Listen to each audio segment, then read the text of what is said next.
الصلاۃ والسلام علی سید الانبیاء والمرسلین۔ ذی وقار ذی احترام، آج کا یہ پر رونق پر وقار پروگرام عشق رسول صلی اللہ علیہ وسلم کانفرنس کے حوالہ سے انعقاد پذیر ہے۔ مبارکباد پیش کرتا ہوں دی ایجوکیٹر اسکول سسٹم کے انتظامیہ اور اساتذہ کو کہ جنہوں نے عشق رسول صلی اللہ علیہ وسلم کے فروغ کے لیے یہ اقدامات کیے۔ حضور نبی رحمت تاجدار کائنات صلی اللہ تعالی علیہ وسلم حضور وجہ تخلیق کائنات ہیں۔ خلاق عالم نے حضور نبی کریم صلی اللہ علیہ وسلم کے توسط سے ہی اس کائنات کو وجود عطا فرمایا ہے۔ محبت کسی کی طرف اٹریکشن، جھکاؤ اور توجہ اور مائل ہونے کا نام ہے۔ جب کسی کی طرف کوئی مائل ہوتا ہے، دل جھکتا ہے تو اسے محبت کہتے ہیں۔ جب محبت جنون کی طرف منتقل ہوتی ہے تو اسے عشق کہتے ہیں۔ عشق کی دو کائنڈز ہیں، دو اقسام ہیں۔ ایک کو عشق حقیقی کہتے ہیں اور دوسرے کو عشق مجازی کہتے ہیں۔ آج ہماری جو گفتگو ہے وہ عشق حقیقی کے مضمون پر ہوگی، کیونکہ کائنات کے اندر بہت ساری چیزیں ایسی ہیں جن سے محبت ہوتی ہے۔ محبت ہونے کی تین وجہ ہوتی ہیں، یا تو جمال کی وجہ سے محبت ہوتی ہے، یا نوال کی وجہ سے محبت ہوتی ہے، یا پھر کمال کی وجہ سے محبت ہوتی ہے۔ سنیے، میرے سامنے بچے اور بچیاں تشریف فرما ہیں۔ میری آج کی گفتگو بنیادی اور معیاری ہوگی، کیونکہ اس عمر میں ہی ہم نے اپنی زندگی کی بنیاد رکھنا ہوتی ہے۔ ہم نے زندگی کس مقصد کے لیے گزارنا ہے اور زندگی کو کس نہج پہ گزاریں گے تو کامیاب ہوں گے۔ عزیز طلبہ و طالبات، سنیے، عشق مجازی کسی بھی چیز سے ہو سکتا ہے۔ کائنات میں بہت ساری چیزوں کو اللہ نے حسن عطا کیا ہے، جمال و کمال بھی عطا کیا ہے۔ تو دنیا کی کسی چیز سے اگر محبت ہوتی ہے تو وہاں سے دھوکہ بھی مل سکتا ہے، فراڈ بھی ہو سکتا ہے، بے وفائی بھی ہو سکتی ہے۔ میں آج اس محبت کی بات کرتا ہوں جس محبت میں کبھی دھوکہ نہیں ہے، کامل ترین محبت ہے، جس کا تقاضا یہ ہے کہ خلاق عالم خود فرماتا ہے، اے لوگو، اگر تم چاہتے ہو کہ اپنے خالق اور مالک سے پیار کرو، اگر تم چاہتے ہو کہ جس نے تمہیں پیدا کیا ہے اس رب سے پیار کرو، تو پھر تمہیں طریقہ یہ بتایا جاتا ہے کہ تم میرے محبوب نبی سے پیار کرو، اللہ خود تمہارے ساتھ محبت فرمائے گا۔ تو یہ جو محبت ہے یہ اس قدر ضروری ہے۔ نبی رحمت تاجدار کائنات امام الانبیاء صلی اللہ تعالی علیہ وسلم نے ارشاد فرمایا لا یؤمن احدکم حتی اکون احب الیہ من والدہ و والدہ والناس اجمعین۔ مصطفیٰ کریم علیہ السلام نے ارشاد فرمایا کہ اس وقت تک تمہارا ایمان کامل نہیں ہو سکتا ہے، اس وقت تک تمہارا ایمان مکمل نہیں ہو سکتا جس وقت تک تم اپنے آپ، اپنے والدین اور پوری دنیا کے لوگوں سے بڑھ کر محمد مصطفیٰ سے پیار نہیں کرتے ہو، اس وقت تک تمہارا ایمان کامل نہیں ہوتا ہے۔ محبت کا تقاضا یہ ہے، اگر محبت ہو کسی کے ساتھ تو اس کا تذکرہ، اس کا ذکر کثرت سے کیا جاتا ہے۔ اے عزیز طلبہ و طالبات، اے کم سن بچوں اور بچیوں، سنو، یہ جو عمر ہے، اس عمر میں اگر گھٹی عشق رسول کی مل جائے تو بڑے ہو کے پھر بندہ زمانے کا ایک نامور شخص بن سکتا ہے، زمانے میں نام کما سکتا ہے۔ ایک مصنف نے اپنی کتاب میں لکھا ہے کہ یہ محبت ایسی چیز ہے جس سے ہو جاتی ہے پھر بندہ ہمیشہ اس کا تذکرہ کرتا رہتا ہے، اور فرمایا جس کو محمد مصطفیٰ صلی اللہ علیہ وسلم سے پیار ہو جاتا ہے، فرمایا اس کی دنیا بھی حسین بن جاتی ہے، مر جانے کے بعد بھی اسے ایسا حسن نصیب ہوتا ہے کہ قبر میں بھی اس کا جسم محفوظ رہتا ہے، حشر میں بھی اسے اللہ مقام عطا کرتا ہے۔ شاعر کہتا ہے کہ زمیں میلی نہیں ہوتی، زمن میلا نہیں ہوتا، محمد کے غلاموں کا کفن میلا نہیں ہوتا۔ اگر پیار کریں محمد مصطفیٰ سے، اگر پیار کریں اس نبی سے جس نبی کا ہم نے کلمہ پڑھا ہے، اگر پیار کریں اس کریم سے جس کریم کے صدقے سے خلاق عالم نے اس کائنات کو معرض وجود میں رکھا، اس نبی سے اگر پیار کریں کہ جس نبی کی وجہ سے اللہ نے کائنات کو حسن عطا فرمایا ہے۔ اے عزیز بچوں اور بچیوں اور میرے مقتدر حلقہ کے معلمین و معلمات، سنیے کریم آقا امام الانبیاء در یتیم صلی اللہ علیہ وسلم سے پیار کیوں نہ کریں؟ کیونکہ خلاق عالم نے جو کائنات بنائی ہے اس میں حسن بھی بانٹا ہے۔ حضرت یوسف علیہ السلام کے حسن کی بات کروں تو قرآن شاہد ہے، 12واں پارہ سورہ یوسف کے اندر اللہ نے بیان فرمایا ہے کہ اللہ نے حضرت یوسف علیہ السلام کو اتنا حسن عطا کیا تھا کہ مصر میں عورتیں جب پھل کاٹ رہی تھی، اور میں آپ کو یہ بھی عرض کروں گا، ٹیچر حضرات تشریف فرما ہیں اور عزیز اسٹوڈنٹ بھی ہیں، اپنے اندر مطالعہ کا ذوق پیدا فرمائیں، قرآن کی تفسیر کو پڑھنے کا مزاج بنائیں۔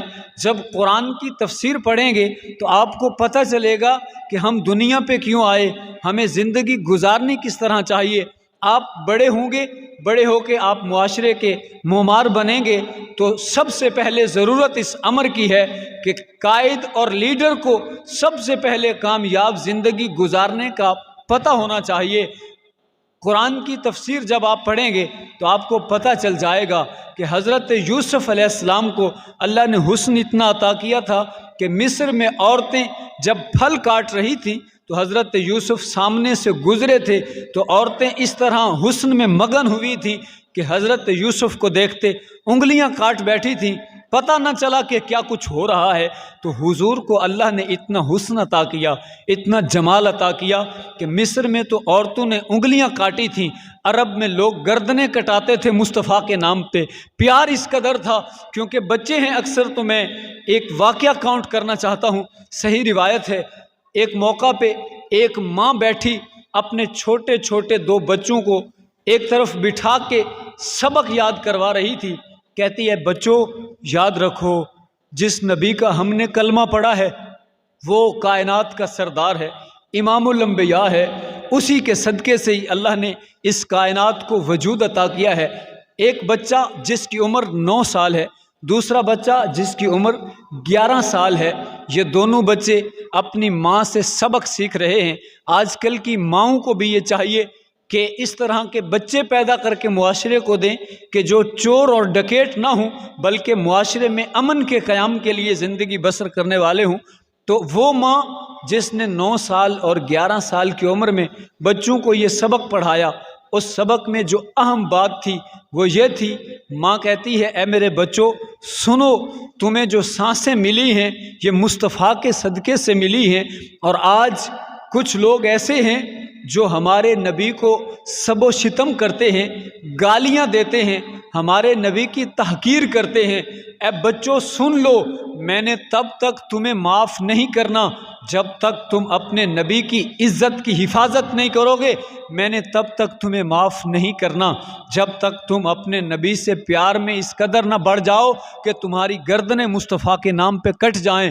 تو وہ چھوٹے بچے جس میں ایک کی عمر 9 سال ہے، دوسرے کی عمر 11 سال ہے، تو ماں نے یہ درس دیا، کہا بچوں ابو جہل ہے، وہ ہمارے نبی کو گالیاں دیتا ہے، تو میں تمہیں یہ پیغام دیتی ہوں، تمہیں یہ وصیت کرتی ہوں کہ سنو بچوں، اگر تم نے میرا دودھ پیا ہے تو پھر اس کو حلال کر کے تب دکھاؤ گے جب تم نبی کے دشمن سے بدلہ لوگے۔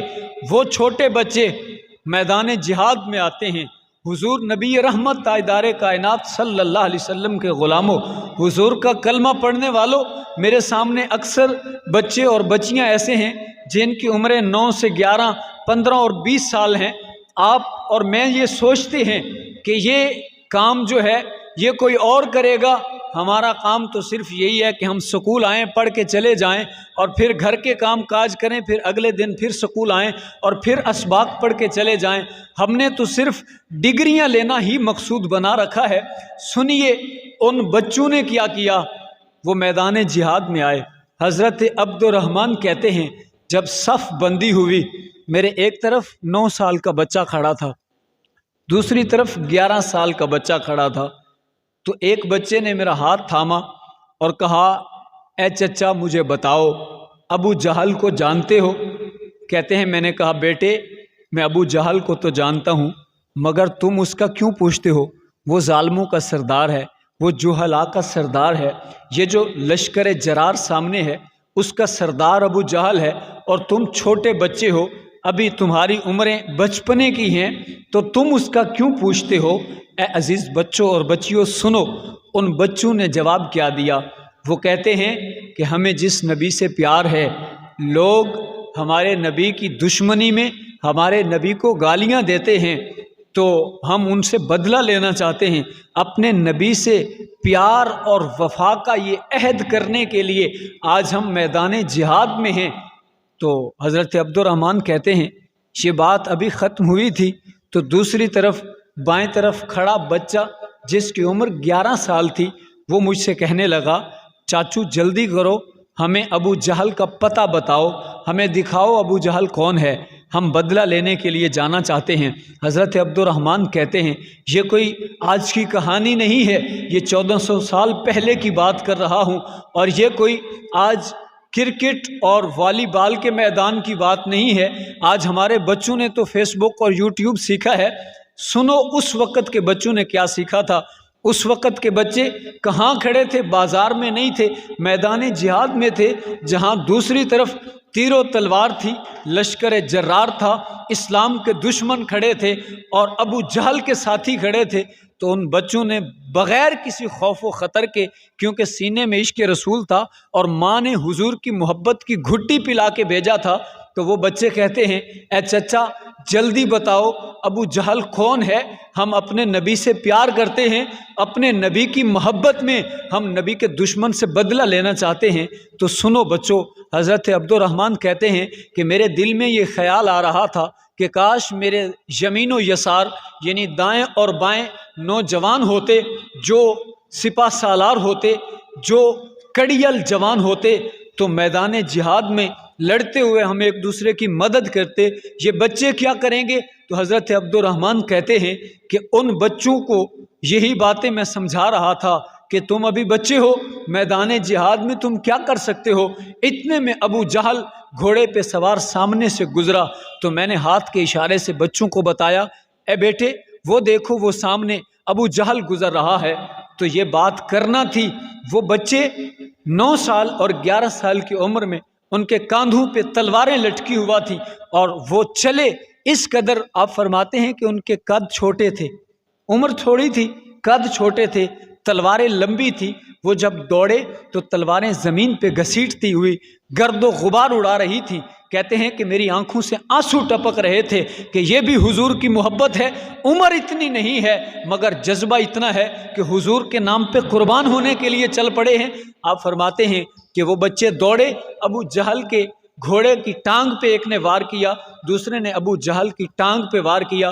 اتنی اسنا میں باقی صحابہ پہنچے اور انہوں نے ابو جہل کو جہنم واصل کیا۔